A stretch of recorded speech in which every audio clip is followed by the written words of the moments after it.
भारत देश में रहने वाले आप सभी हिंदू प्रेमियों को जय श्री राम। आज हम बात करने वाले हैं मुख्तार अंसारी। जी हाँ, यूपी के भूमाफिया मुख्तार अंसारी के बारे में तो आप लोग सुना ही होगा। एक जमाना था कि मुख्तार अंसारी के नाम से बड़े बड़े नेता कांपते थे, लेकिन आज उस मुख्तार अंसारी की क्या हालत है, तो आइए जानते हैं कि पहले की हालत और अभी की हालत में कितना अंतर है। पूर्वांचल में बड़े बड़े ब्राह्मण, ठाकुर, यादव, राजभर, राय साहब लोग तमाम माफिया हैं, लेकिन जब 2006 में मुख्तार अंसारी मऊ में सभी जाति के हिंदुओं को घूम घूम कर कटवा रहा था, सबकी दुकान जला रहा था, तो किसी के मुंह से चू तक नहीं निकला। निकलता भी कैसे, क्योंकि सबके तार कहीं न कहीं मुख्तार से जुड़े थे। मुख्तार के सामने न किसी को ब्राह्मणवाद याद आता था, न किसी को ठाकुरवाद, न अहिरवाद और न ही दलितवाद। बस सब भाई के गुलाम करते थे। सबकी जमीनों पे कब्जा कर चुका था, कई घरों को उजाड़ चुका था। मैंने सुना है वहाँ एक ठाकुर साहब जो पूर्वांचल के बड़े नेता है, उनको 1.5 घंटा अपने घर में मुर्गा बनाकर रखा था। मुख्तार अंसारी ने विधायक कृष्णानंद की हत्या करवाकर उनकी चोटी तक कटवा लिया था। मुख्तार अंसारी ने ऐसे कई हिंदुओं की हत्या करवा चुका है। यह दुरात अपराधी मुख्तार अंसारी की करतूत है। तब तो किसी का ठाकुरवाद, किसी का ब्राह्मणवाद, किसी का यादववाद, किसी का पिछड़ावाद, किसी का दलितवाद नहीं जगा था। सभी जाति के हिंदू मारे जा रहे थे, सभी हिंदुओं की दुकानें और घर जलाए जा रहे थे, सबके सब दुम दबाकर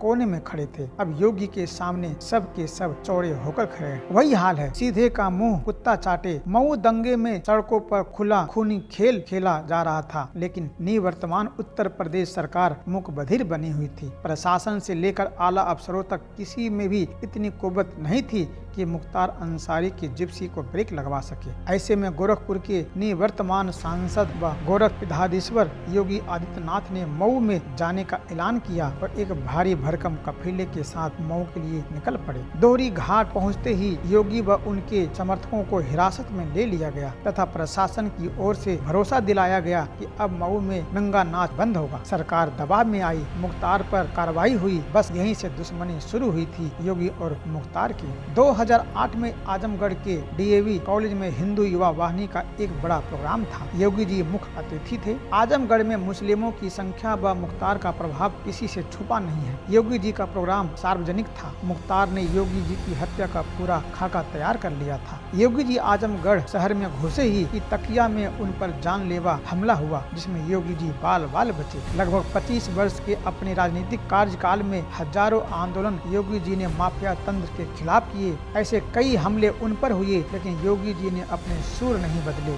जिस मुख्तार की तूती बोलती थी पूर्वांचल में एक छत्र, इस मुख्तार के संबंध दाऊद व ISI से जुड़ा हुआ था। योगी जी ने उस मुख्तार की जड़ें हिला दी थी, एक सांसद के तौर पर ही। अब उनके मुख्यमंत्री बनने के बाद मुख्तार का क्या हुआ, उससे आप सब वाकिफ हैं। ऐसे ही प्रयागराज का एक दुर्दांत अपराधी अतीक अहमद के काम और अब योगी बाबा का उस अतीक के ऊपर काम। हिंदुओं, अपने को पहचानना एवं उसका हर परिस्थिति में कंधे से कंधा मिलाकर साथ देना सीखो, नहीं तो ऐसे ही काटे जाओगे। कोई राजनीतिक दल या नेता बचाने वाला नहीं आएगा। वैसे जहां तक मुझे मालूम है, इस पोस्ट को पढ़ने के बाद तुम लोग जागने वाले तो हो ही नहीं। फिर भी एक कोशिश है, ध्यान रखो, कभी भी कोई मुस्लिम अपने नेता की बुराई नहीं करता। बुराई करने का सिर्फ हिंदू जयचंदों का ही काम है। इस आदत को बदलो। मेरे इस पोस्ट को आप गर्व से शेयर और कॉपी करें, ताकि जन जन तक मेरा ये संदेश पहुँचे और पोस्ट की सार्थकता सिद्ध हो।